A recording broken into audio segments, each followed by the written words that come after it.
तो अगला जो कार्ड है वो है हाई प्रीस्टेस। इस कार्ड की ओर थोड़ा सा ध्यान से देखें। इसमें दो पिलर्स हैं, ठीक है। और एक पिलर पे बी लिखा है, एक पिलर पे जे लिखा है, ठीक है। ये क्योंकि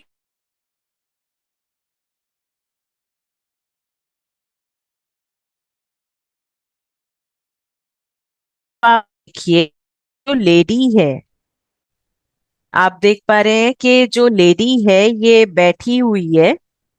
और just a moment, the internet connection is to be check.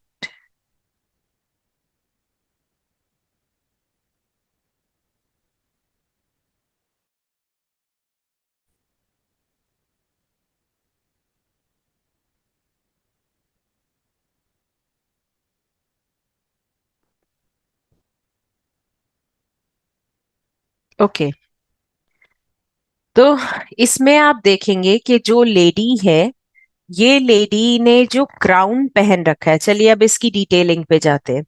जो इसने क्राउन पहन रखा है, क्राउन में दोनों तरफ से जो शेप है वो क्रेसेंट मून की है। जो ईद वाला जैसे चांद होता है ना, उस टाइप की है। और जो बीच में है वो कंप्लीट फुल मून है। तो यानी कि मून का बहुत हैवी इन्फ्लुएंस दिख रहा है। जो इन्होंने कपड़े पहन रखे हैं वो श्वेत रंग के हैं, और उसके ऊपर एक नीले रंग का इन्होंने शॉल या आप स्टोल कह लें, उस तरीके का कुछ लिया हुआ है। इनके पैरों के पास भी आप देखेंगे क्रेसेंट मून है।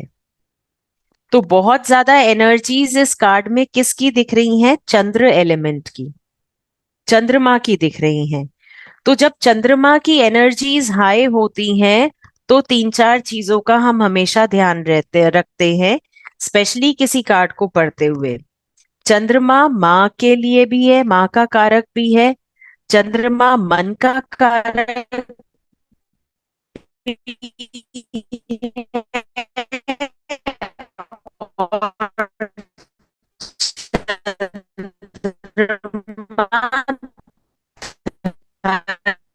मैम, मैम वॉइस शायद नेट पुअर है, कुछ समझ में ही नहीं आ रहा। मैम वॉइस आपकी इको हो रही है।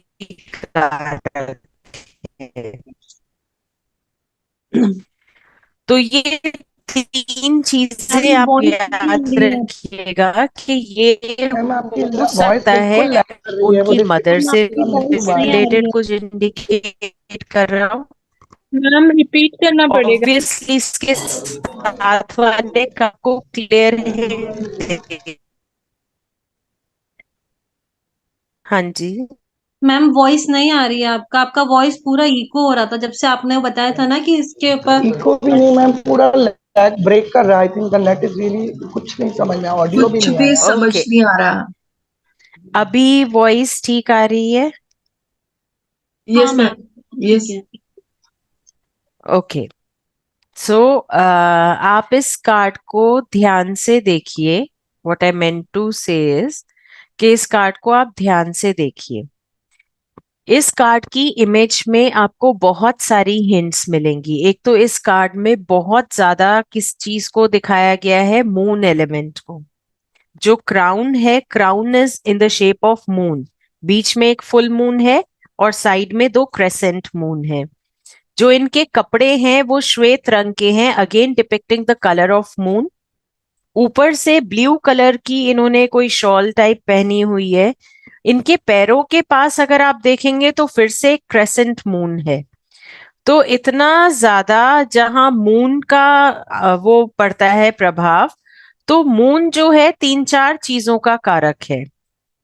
मून सबसे पहले तो कारक है कि माँ का कारक होता है। घर में जो माँ का स्थान है, माँ का कारक है मून। उसके अलावा मून किस चीज का कारक है?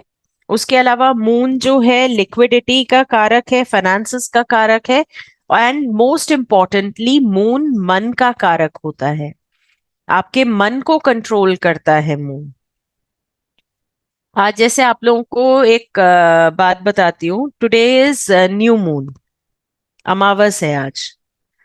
तो जो लोग मून से अफेक्टेड होते हैं या मून से पीड़ित होते हैं या जिनके चार्ट में, बर्थ चार्ट में मून पीड़ित होता है, प्लीज आप लोग नोटिस कीजिएगा कि अमावस के 2-3 दिन पहले और बाद और पूर्णिमा के 2-3 दिन पहले और बाद आप इमोशनली डिस्टर्ब रहेंगे।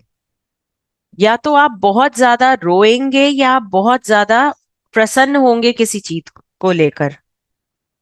तो ये चीजें आप अपने कैलेंडर पे मार्क करके नोटिस कर सकते हैं कि कौन कौन से मेंबर्स आपकी फैमिली के इस पीड़ा को झेल रहे हैं।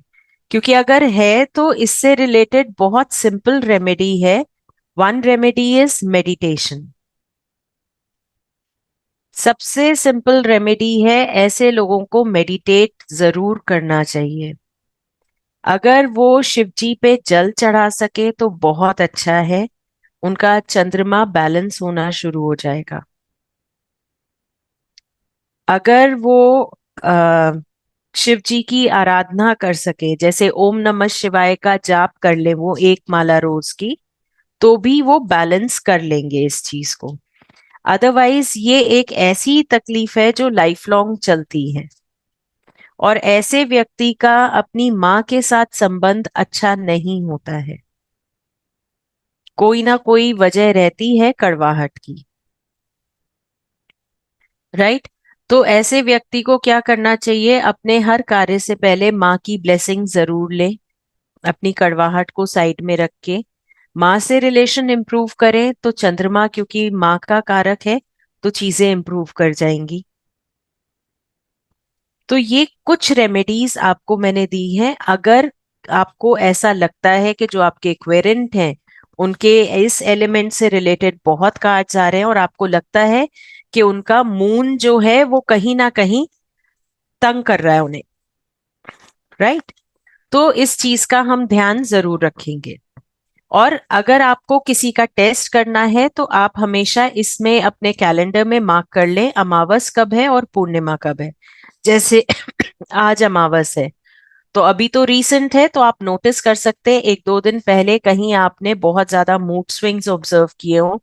ये स्पेशली उन केसेस में ज्यादा आएगा, those who are born on dates of 2nd, 20th, 11th, उन लोगों को ये पीड़ा ज्यादा होगी। या 29th को बॉर्न है तो उन लोगों को ये तकलीफ ज्यादा होती है। जिनकी भी डेट ऑफ बर्थ में 2 ज्यादा है, specially those who are born on like 2020 या 2022 में बॉर्न है, तो उनकी आप डेट ऑफ बर्थ में मून एलिमेंट ज्यादा देखेंगे। क्यों? क्योंकि 2 नंबर बार बार आ रहा है। तो ऐसे लोग के मूड स्विंग्स बहुत ज्यादा होते हैं, तो उन्हें तो स्टार्टिंग से ही शिव जी की आराधना करनी चाहिए या शिवलिंग पे जल चढ़ाना चाहिए ताकि वो इस चीज को बैलेंस कर सके।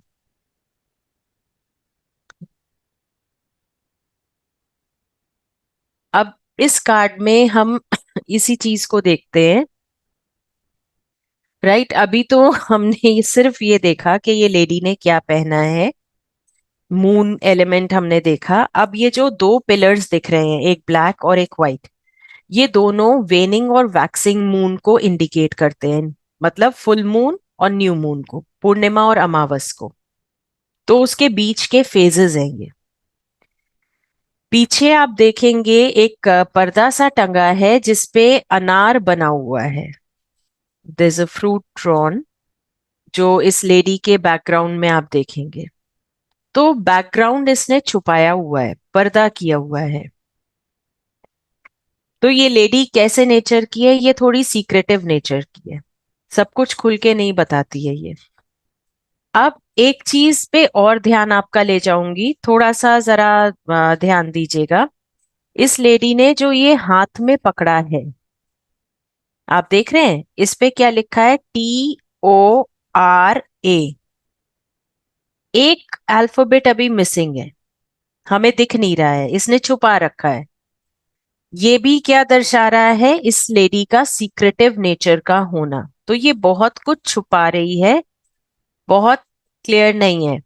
अगर आप किसी की पर्सनालिटी जानना चाहते हैं और ये कार्ड उसमें आता है तो प्लीज जान लीजिए कि जिस क्वेरेंट के लिए ये कार्ड आया है वो क्वेरेंट सीक्रेटिव नेचर का है। तो जो बातें वो आपको भी बता रहा है वो पूरी नहीं बता रहा है, फिल्टर लगा के बता रहा है। तो ये चीज आपको समझनी होगी। फिर ऐसे व्यक्ति का मून कैसा है पहले आप ये जानेंगे, तो आप उनकी मदर की हेल्थ के बारे में पूछेंगे तो ही आपको क्लैरिटी मिल जाएगी कि उनका मून कैसा है। तो आप एक तो उससे रिलेटेड रेमेडीज इन्हें दे सकते हैं। Okay, now we come on to the interpretation of the same, right. अब इस कार्ड को हम इंटरप्रेट कैसे करेंगे?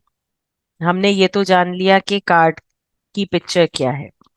अब आते हैं वापस फूल की कहानी पे। अब जैसे फूल मिला था मैजिशियन को, तो स्टोरी आगे कंटिन्यू करते हैं कि फूल एक बहुत ऐसी जगह पे आता है जो बहुत ही सुंदर है, और वहां पे एक मिस्टीरियस लेडी बैठी हुई है दो पिलर्स के बीच में, और उसके आसपास जो रोशनी है वो सारी चंद्रमा की रोशनी है।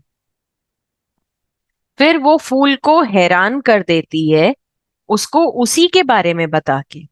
अब जैसे आपके पास कोई क्वेरेंट आया और आप उन्हें बताने लग जाए उन्हीं की लाइफ से रिलेटेड, तो वो भी हैरान हो जाते हैं। वैसे ही वो फूल को हैरान करती है।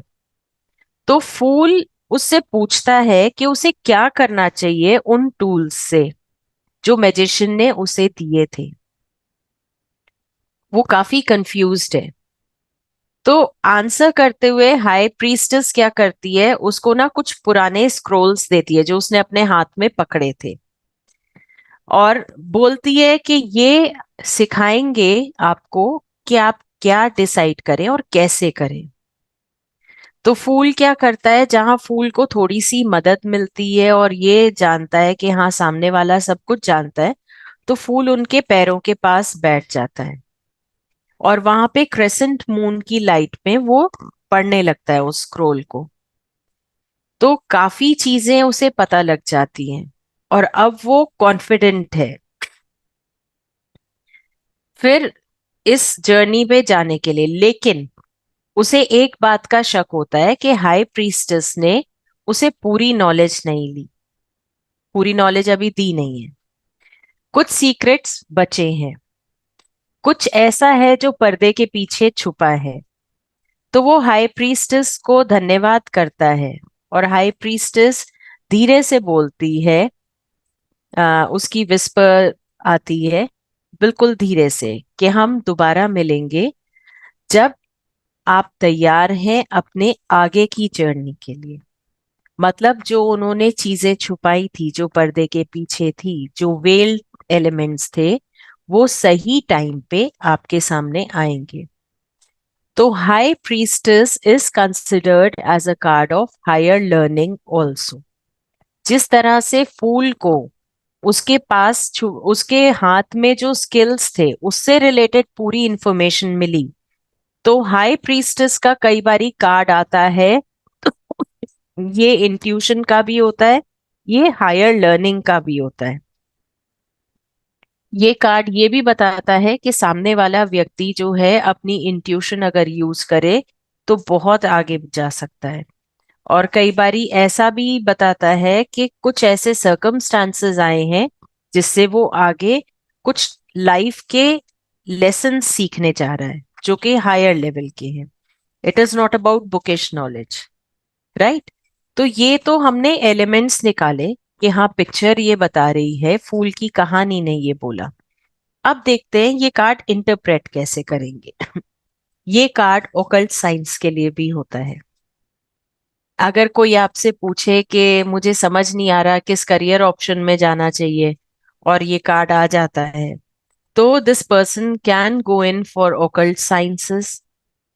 कोई ऐसी विद्या जो कि छुपी हुई है, एक काउंसलर बन सकता है। इसमें अब बेसिक सिंबल्स हम जानेंगे क्या क्या हमने इस कार्ड में देखे। पहली चीज वो दो पिलर्स, बी का मतलब है बोआज यानी कि नेगेशन, और जे का मतलब है जैचिन। ये जो वर्ड्स हैं ये वहीं की लैंग्वेज में है, जूइश वर्ड्स कई बार यूज हुए हैं इसमें। तो एक है नेगेशन और दूसरा है बिगनिंग, यानी कि एंडिंग और बिगनिंग दोनों का ही है। जो उसके हाथ में हमने स्क्रोल देखा था जिसपे हमने अल्फाबेट्स देखे थे TORA, ये स्क्रोल टोराट लिखा है, पूरा वर्ड जो है दैट इज टोराट। टोराट का मतलब होता है टैरो, जिसमें लास्ट वर्ड जो है वो हिडन है। जो पिलर्स हैं वो वेनिंग और वैक्सिंग मून को भी सिग्निफाई करते हैं। जो पर्दा है वो सिग्निफाई करता है कि कुछ छुपा हुआ है। अब इसमें मीनिंग्स क्या हो सकते हैं कि अगर किसी लेडी के लिए आप रीडिंग कर रहे हैं तो ये इंसान विडो भी हो सकते हैं, डिवोर्सी भी हो सकते हैं, या हो सकता है अभी इनकी शादी ना हुई हो सकता है क्योंकि चंद्रमा एलिमेंट इतना हाई है तो चंद्रमा अपनी सुंदरता भी देता है, सौम्यता भी देता है। तो हो सकता है ये चंद्रमा की तरह सुंदर हो और सौम्य हो। और अगर काम से रिलेटेड कोई क्वेश्चन पूछ रहे हैं और ये कार्ड आता है तो आप उनको बोलेंगे कि काम हो जाएगा, चाहे धीमी गति से होगा लेकिन मैनिफेस्ट हो जाएगा। धीमी गति से क्यों होगा? क्योंकि देखिए चंद्रमा से रिलेटेड कार्ड आ रहा है। चंद्रमा अपना रूप तो बहुत जल्दी बदलता है लेकिन स्ट्रीमलाइन होने में चीजें समय लेता है, वापस अपने रूप में आने में टाइम लेता है। तो वो achieving would be at a later stage, लेकिन मैनिफेस्टेशन हो जाएगा। अगर कोई अपने लव लाइफ से रिलेटेड क्वेश्चन पूछ रहा है और ये कार्ड आता है तो इसका मतलब कि उनका जो पार्टनर है उनसे कुछ छुपा रहे हैं, क्योंकि ये कार्ड पूरा हिडन चीजों के बारे में भी हमें इंडिकेट कर रहा है। फाइनेंस से रिलेटेड आता है तो आप बोल सकते हैं कि there is something beneath the surface, क्योंकि चीजें छुपी हुई हैं और जो चीजें छुपी हुई होती हैं वो अक्सर प्रॉब्लमैटिक होती हैं। अगर हेल्थ के लिए आए तो ध्यान रखने को बोलेंगे, खुद को हाइड्रेट करने को बोलेंगे। Water element is depicted in this card, क्योंकि मून वाटर एलिमेंट का भी कारक है। तो हाइड्रेट करेंगे, अपने आप को डिटॉक्सिफाई करेंगे और चेकअप के लिए जाएंगे। अब अगर ये कार्ड उल्टा आ जाए, रिवर्स्ड आ जाए, तो रिवर्स्ड कार्ड क्या बताएगा? सुपरस्टिशन को बताता है। जैसे अपराइट कार्ड इंट्यूशन और ऑकल्ट को बताता है, रिवर्स्ड उल्टा बताता है। फिर इमोशनल इनस्टेबिलिटी को बताता है। फिर there is lack of understanding, ऐसा बताता है। धोखा है ये भी बताता है, और खोखलापन है, शैलोनेस है। अब अगर हम इससे देखें तो कुछ चीजें हैं जो एक हीलिंग एलिमेंट का काम कर सकती हैं, जैसे कलर लाइलैक। तो आप इस कलर को ज्यादा से ज्यादा एम्बाइब करने को बोले अपने क्लाइंट को कि आप लाइलैक कलर की चीजें ज्यादा यूज करें, which is a very mild tone of purple violet shade. Then अगर हम हर्ब में काम करें तो cedarwood oil is a good solution. Cedarwood oil आप उन्हें बोल सकते हैं कि वो डिफ्यूजर में या तो यूज करे या बहुत हल्का सा अनॉइंट कर सकते हैं अपनी चीजों पे, राइट। अगर हम जेमस्टोन की बात करें या क्रिस्टल की बात करें तो क्रिस्टल में आप एमेथिस्ट उन्हें सजेस्ट कर सकते हैं। Amethyst is a crystal, it is a very beautiful crystal, purple colour का होता है, which is again meant for higher learning, right. और क्योंकि इसमें जो प्लैनेट है दैट इज मून। अब यहां से जो आप कार्ड्स लेंगे उसमें जहां जहां प्लैनेट रिलेटेड कार्ड्स हैं, I will be telling you there and then, so you can keep a note of it. High priestess card का नंबर भी 2 है। 2 नंबर एज पर numerology is also depicting moon. इस पूरे कार्ड में जो pictures आपने देखी वो सारी मून से रिलेटेड देखी आपने। बहुत सारी हिंट्स कार्ड आपको मून से रिलेटेड दे रहा है। तो ये कार्ड जिस प्लैनेट को डिपिक्ट कर रहा है दैट इज मून, राइट। अब आप किसी को गाइडलाइन क्या देंगे? अब अगर ये कार्ड रिवर्स में आता है तो आप उन्हें बोलेंगे इनफैक्ट ये कार्ड तो अगर वैसे अपराइट भी आ जाए तो भी आप उन्हें बोलिए कि वो हीलिंग पावर्स के बारे में सीखें, जाने और अपनी फीलिंग्स को प्योरीफाई करें, क्योंकि अगर वो प्योरीफाई करेंगे तो वो इसे लोक कल्याण में यूज कर पाएंगे, क्योंकि जो सौम्यता और जो हीलिंग कैपेसिटी मून की होती है वो और किसी प्लैनेट की नहीं होती है। तो अगर कोई अपने मून को स्ट्रॉन्ग कर ले, स्ट्रेंथन कर ले, तो आप सोचिए कि वो कितने अच्छे हीलर बन सकते हैं, कितने लोगों का कल्याण हो सकता है। और हीलिंग के बहुत सारे तरीके हैं, जरूरी नहीं है that you have to move into reiki, theta healing या कोई ऐसा। आपको बेसिकली हीलिंग का मतलब बहुत सारी चीजें होती हैं। कई बार क्या होता है, अगर आप में इतना पेशेंस है कि आप किसी की समस्या को सुन सके और उसे ठीक से काउंसल कर सके, that is also healing. There are certain people who are dealing in different modalities of healing.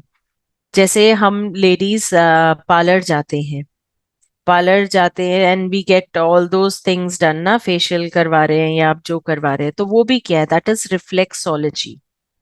So what are they doing, they are also healing, they are also bringing down your stress levels, making you feel good about yourself. तो ये भी healing का एक तरीका है। अब ये depend करता है कि कौन सा व्यक्ति किस पर्सनालिटी के हिसाब से या किस मोडालिटी को चूज करता है, right? So that is what the card says about. Now, any questions related to this card before I move ahead?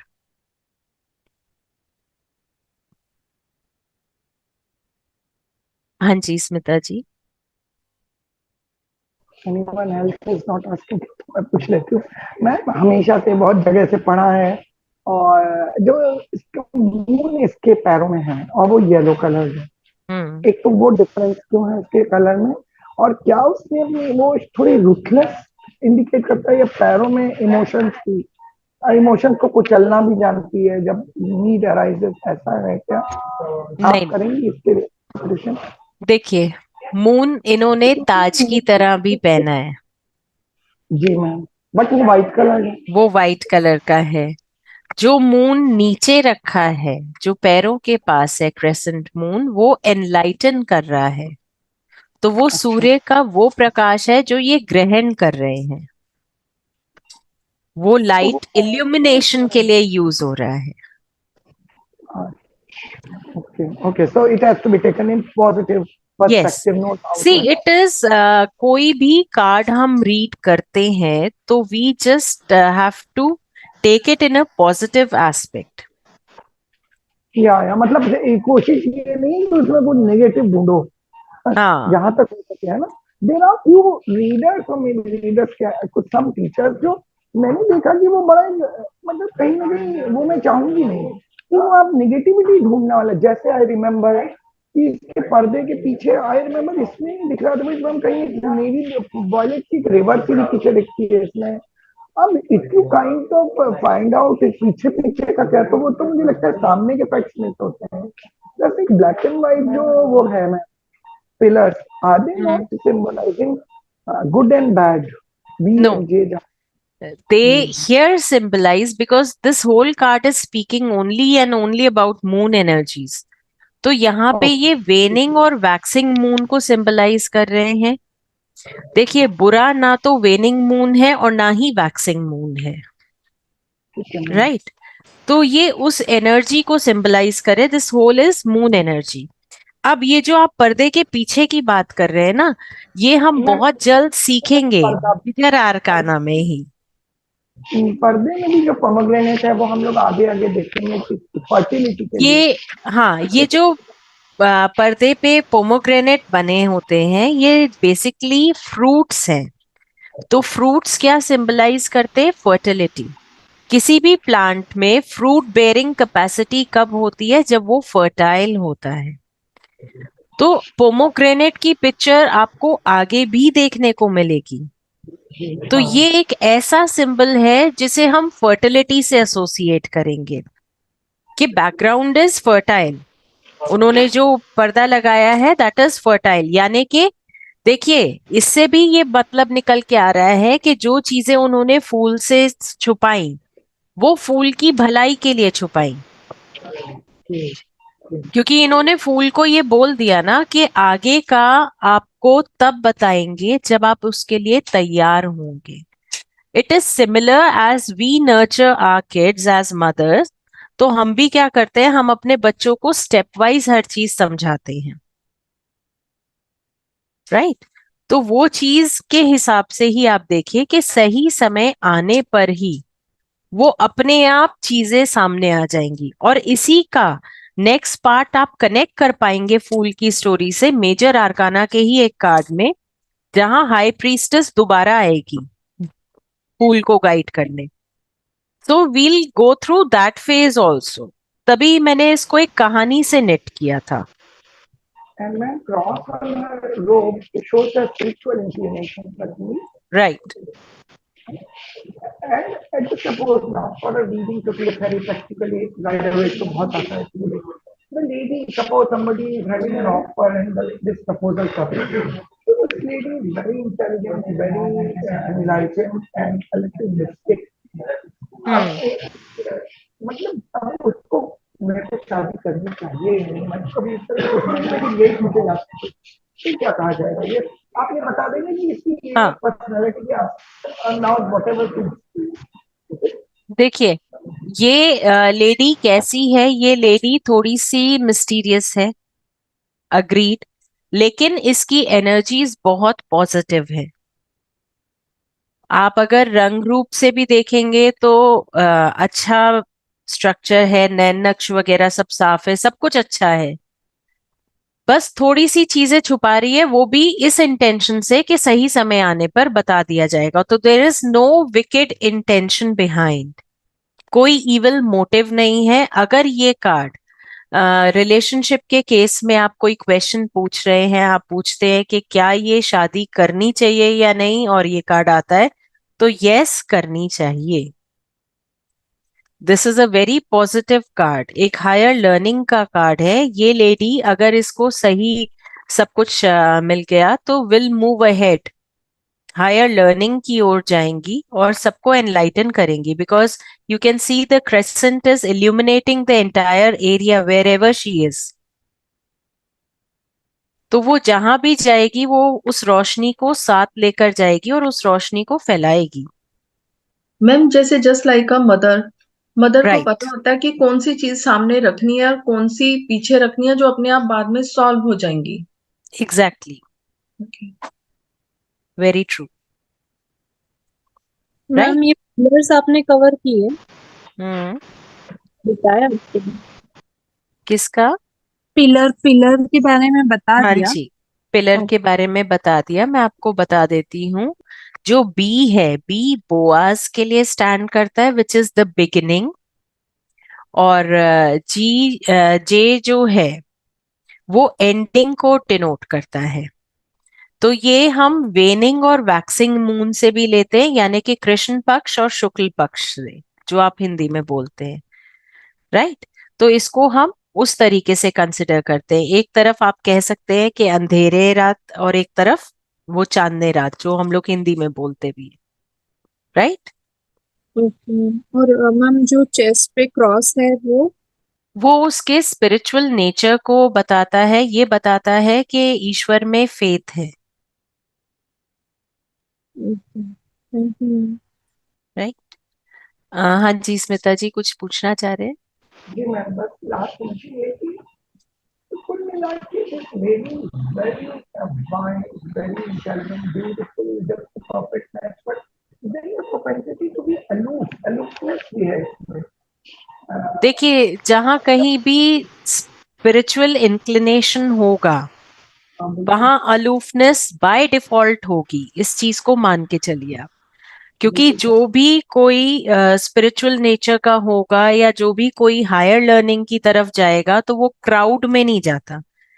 वो पर्सनालिटी फिर वैसी रॉयल हो जाती है जैसे किंग या क्वीन की होती है, जो भीड़ का हिस्सा बन के नहीं चलते, भीड़ से अलग चलते हैं, पीपल फॉलो, राइट?